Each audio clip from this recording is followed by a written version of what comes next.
Hola, hola, ¿cómo están? Bueno, pues vamos a ver rápidamente un método para poder trabajar principalmente sobre la agilidad.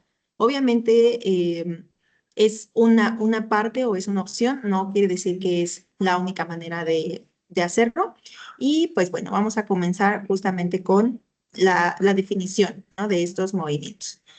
Em, los aspectos de los movimientos acíclicos nos van a servir o su campo de aplicación es en el entrenamiento de la rapidez y de la agilidad. Nos habla de desplazamientos con cambios de dirección, intensidad alta, velocidad, generalmente submáxima o máxima, y distancias de diferentes magnitudes, dependiendo pues obviamente del deporte. La comparación entre los movimientos viene también de la clasificación de los deportes cíclicos o acíclicos, mientras que los deportes cíclicos son en donde la carrera es la forma de desplazarse principalmente, o por ejemplo en ciclismo, remo, natación se desplazan con una técnica en particular, pues se van a realizar contracciones excéntricas y concéntricas de manera permanente y en una misma dirección. La velocidad generalmente es uniforme, salvo por las carreras de velocidad, que la aceleración es lo determinante. Y pues bueno, se mantiene la mayor parte del tiempo en un mismo nivel de intensidad. Por otra parte, los deportes acíclicos, los cambios de dirección y la velocidad son la constante o la característica más importante.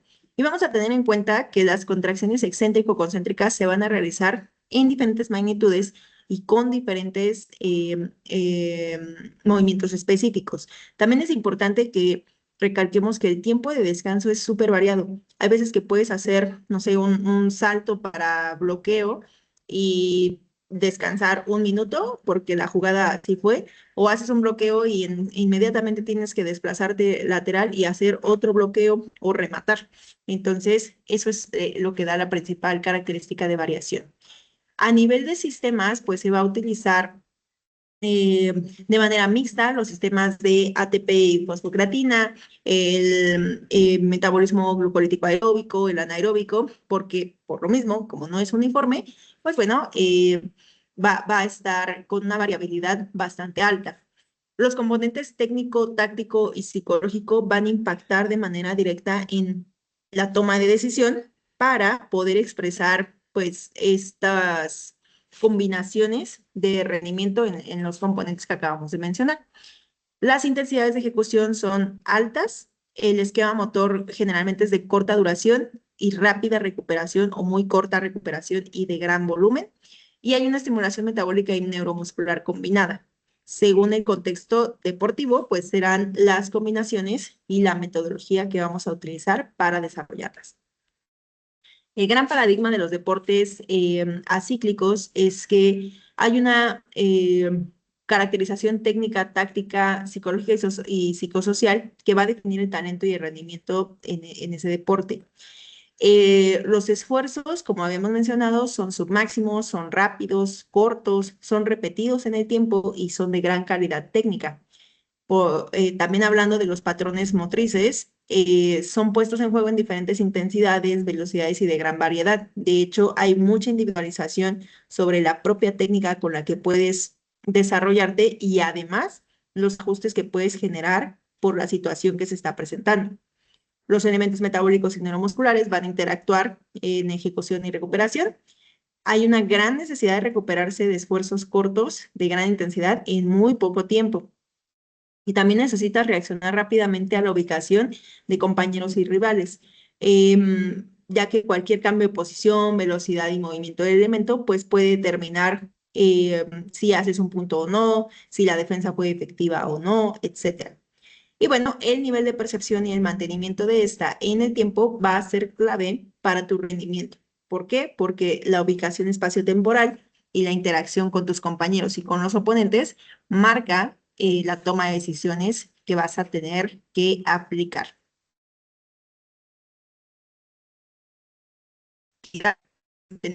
Es, por un lado, la capacidad de cambiar de dirección rápidamente.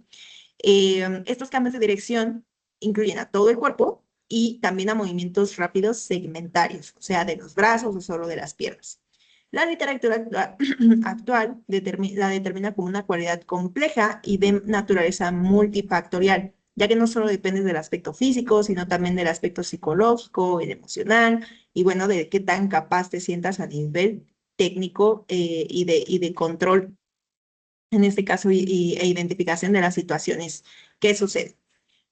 Em, Al respecto, pues Graham y Ferrigno van a relacionar a a la agilidad con dos tipos de funciones motoras. Una es la capacidad de arrancar, es decir, romper la inercia de estar casi desde cero o completamente estático de una manera explosiva.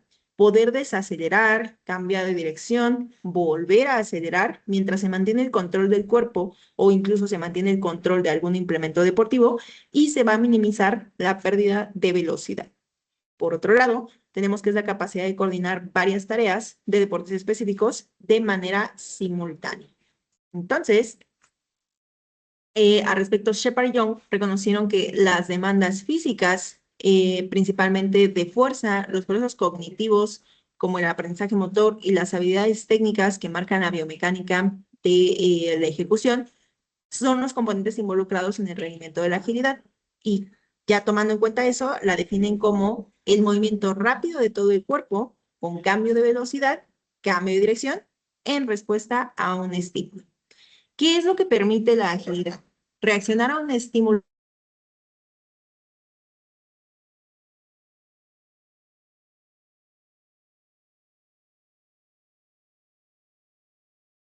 nuevo. Dame un momento que me dejé de ver. Ok. Hmm. Bien. También es estar dispuestos a cambiar de dirección o detenerse rápidamente para hacer una técnica deportiva de una forma rápida, eficiente y de manera reproducible. Los elementos que van a determinar cómo, cómo yo puedo desempeñarme de una manera ágil son factores perceptuales, cognitivos o de toma de decisión y factores físicos que están relacionados con el cambio de dirección o con el cambio de algún patrón de movimiento. Involucra la fuerza y la técnica. Entonces, la agilidad, al ser una habilidad deportiva compleja que incluye factores físicos, pero también cognitivos, va a depender de estos dos. Em, los factores que determinan la agilidad, entonces, vienen a ser los factores técnicos, que es con lo cual se puede identificar los patrones de movimiento utilizados en cada deporte y estudiar los aspectos biomecánicos más óptimos para las aceleraciones, desaceleraciones y los cambios de dirección, obviamente individualizado para cada deportista y su posición. En los factores físicos, el entrenamiento de la fuerza va a ser el principal contribuyente a la agilidad. La alta fuerza excéntrica puede desacelerar rápida y efectivamente el cuerpo con un control para prepararse para un cambio de dirección. Y el entrenamiento estabilizador resulta clave también, sobre todo como factor de prevención de lesiones. Los factores perceptivos y cognitivos tienen que ver con, en primer lugar, poder identificar lo que está pasando, señales relevantes y ejecutar el correspondiente, bueno, en correspondencia a los movimientos, va a determinar en gran medida el éxito de un atleta, que sea capaz de justo poner la atención en lo que está sucediendo y tomar una decisión al respecto. Entonces, esa identificación implica numerosas percepciones y toma de decisiones que van a influir en la capacidad reactiva o la rapidez de un jugador. Y bueno, también, obviamente, pues esto afecta a la agilidad. A mayor experiencia, va a haber una mayor diferenciación entre las fuentes de información y vas a poder actuar sobre la más útil. Vas a poder también excluir señales que son irrelevantes para mejorar la coordinación de una acción motora y también para no caer en las fintas o pues sí, el engaño que trata de hacer el oponente para pues sacar alguna ventaja. Para hablar de los factores perceptivos y la toma de decisión, tenemos dentro de este modelo de elementos que constituyen a la agilidad el escaneo visual, la anticipación, el reconocimiento de modelos y el conocimiento de las situaciones. En cuanto al escaneo visual, tienes en cuenta la posición de tus compañeros en el campo, pero también hasta dónde llega como los límites, en este caso del espacio de juego o el espacio de la competencia. Y lo que está sucediendo al momento que tú también estás avanzando y desempeñándote durante la competición. La anticipación tiene mucho que ver con lo que vimos de la identificación. O sea, si tú, por ejemplo, vas a robar un pase, generalmente es porque estás viendo que va con ciertas características de velocidad y dirección en la que tú dices, yo aquí sí voy a llegar y entonces te anticipas desde antes de que estés sacando, tú te posicionas de manera ventajosa sobre el rival que supuestamente va a recibir. Y pues bueno, eso también tiene mucho que ver con el escaneo visual. El reconocimiento de modelos tiene mucho que ver con las formaciones, particularmente en los deportes de equipo, o sea, que si están en caja, que si están en diamante, que si hay una formación, que si están haciendo personal, eso es reconocimiento de modelos y está directamente relacionado con lo que mencionaba sobre a mayor experiencia, mayor capacidad de identificar estas cosas.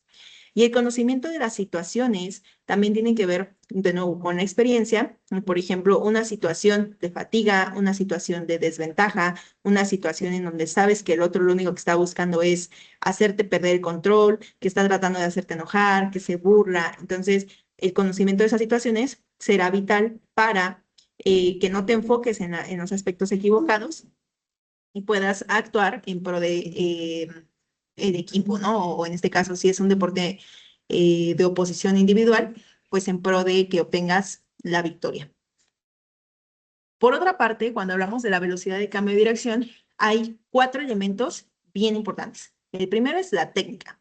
En cuanto a la técnica, principalmente hablamos de que la colocación de los pies de manera inicial y los ajustes que tienes que hacer en dicha posición previo a cambiar de dirección y durante el cambio de dirección, pues serán importantes sobre todo para tener una gran fuerza en el ataque hacia el piso y la otra evitar lesiones.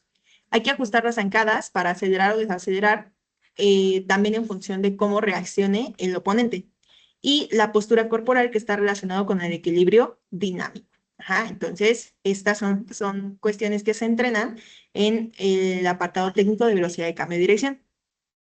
Obviamente la velocidad lineal importa muchísimo, qué tan rápido puedes acelerar y mantener cierta velocidad para poder sacar ventaja. Las variables antropométricas, si tienen las piernas más cortas o más largas, si tienen los brazos pues sí, la envergadura con una mayor extensión, pues te va a posibilitar hacer algunas cuestiones técnicas más fácil y algunas también puede que te cuesten un poquito más de trabajo.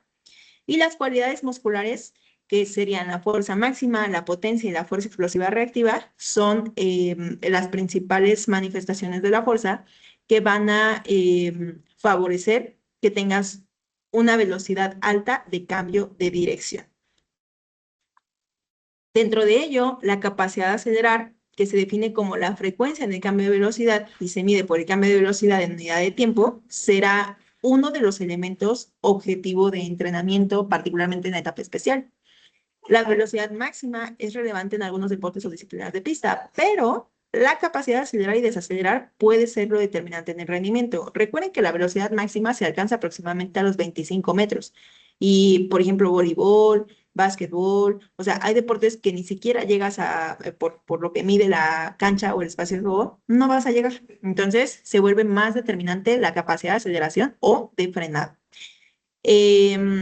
Ya que pues se van a requerir acciones como saltos seguidos después de un sprint, aceleraciones en múltiples direcciones, cambios constantes de velocidad y pueden incluir cambios de dirección para perseguir o evadir a un oponente. Entonces, los cambios de dirección se definen como una acción donde el deportista utiliza sus habilidades motrices necesarias para cambiar dirección del movimiento, velocidad o la técnica utilizada.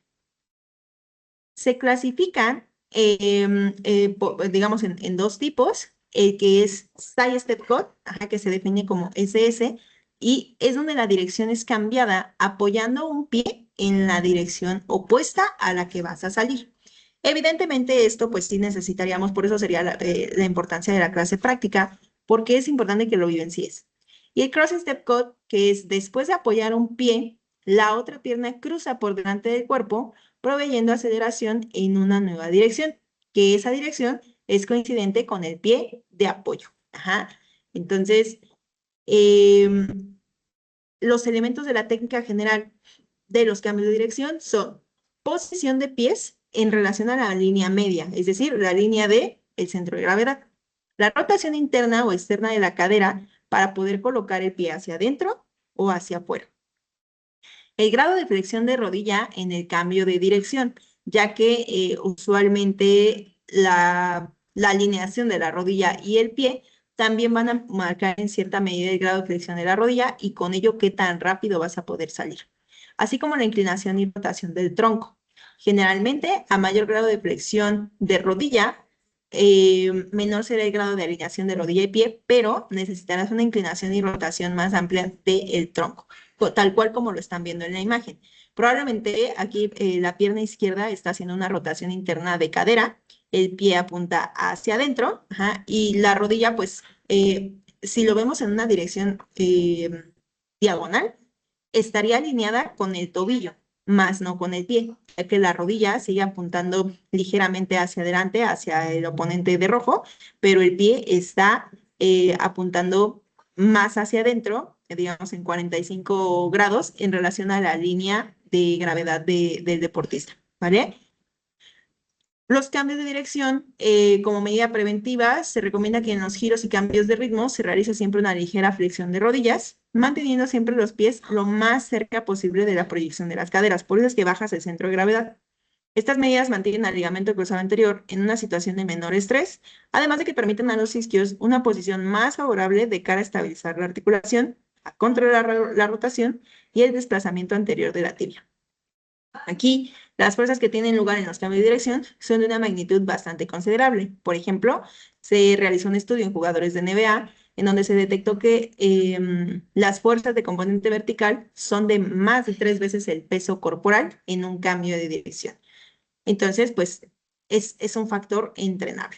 Ahora, ¿cómo se mejora la velocidad en los cambios de dirección?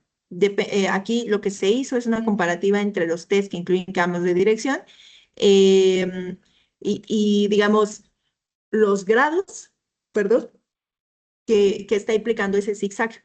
Entonces, en cuanto a esos efectos, solo se han localizado pues este estudio de 2001, en donde se observó que el efecto del programa de velocidad lineal, comparado con otro de cambio de dirección, después de 6 semanas, si entrenas lineal, solo mejoras lo lineal, y el que incluye cambios de ritmo mejoró en su test específico, ajá, y un poquito, digamos, trataron de verlo a la velocidad lineal, pero esto lo que marca es principio de especificidad.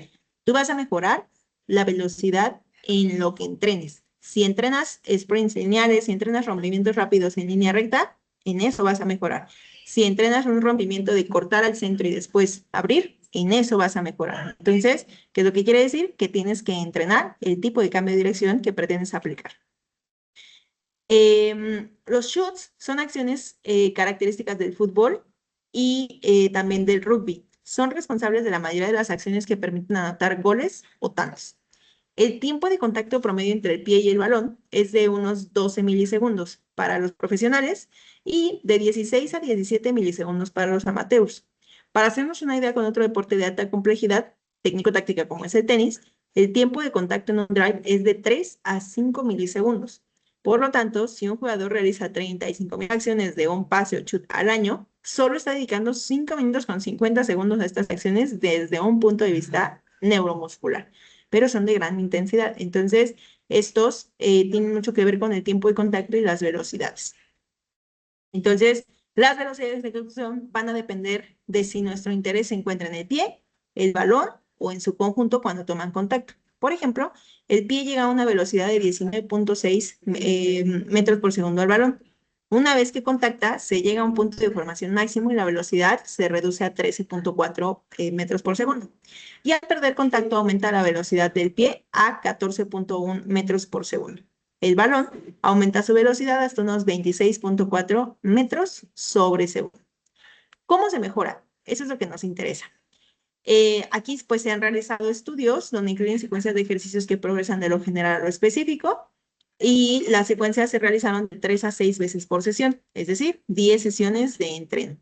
Después de 10 semanas de entrenamiento, se mejoró la velocidad del chut en un 6,59% en promedio y la velocidad en 10 y 30 metros en aproximadamente 3,8%. En los test de salto solo se produjeron mejoras significativas en el salto con impulsión de brazos, squat jump con empuje, y el squat jump, que es el que parte solo desde abajo, mejoró muy poquito, así como tomar en cuenta que el salto y contramovimiento disminuyó un 5,6. Entonces, si tú tienes por objetivo que mejore el salto vertical por encima de que mejore su fuerza de chut, evidentemente no te favorece este tipo de progresiones. Y finalmente, los saltos. Son acciones características en los deportes de equipo, sin embargo, son acciones que son las acciones que mayor impacto provocan en el sistema musculoesquelético. Aquí pues te doy un ejemplo, ¿no? Un aterrizaje posterior a una entrada a la canasta se ha registrado fuerzas superiores a 7 veces el peso corporal en una sola pierna. Y bueno, a veces 8,9 el peso corporal en las dos piernas como una media. Además, estas fuerzas se dan en tiempos inferiores a los 300 milisegundos, lo cual aumenta el impacto sobre las articulaciones y por lo tanto el riesgo de lesión es más alto. Un simple tiro en suspensión en baloncesto implica una fuerza vertical equivalente a 6 veces el peso corporal.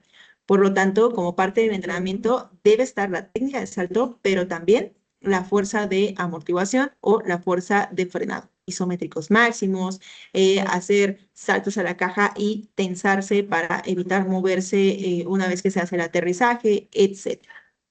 Entonces, con esto, pues damos por terminada la última parte de los saltos. Evidentemente es una sesión súper cortita para que tengas como la caracterización.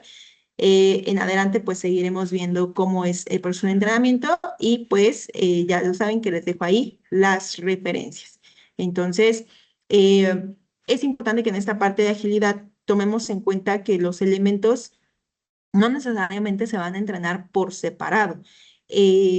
Son ejercicios integrales en los cuales la especificidad del gesto técnico o el tipo de cambio de dirección que utilizas en tu deporte debe prevalecer, ya que si no lo entrenas en específico, pues no lo vas a mejorar en específico. No por hacer muchos saltos verticales vas a mejorar un salto para un saque. Tendrás que entrenar la acción específica. Entonces, esto sería la parte introductoria del entrenamiento de agilidad y posteriormente veremos ya de manera presencial los métodos y las vivencias técnicas de los cambios de dirección. Cuídense mucho. Bye.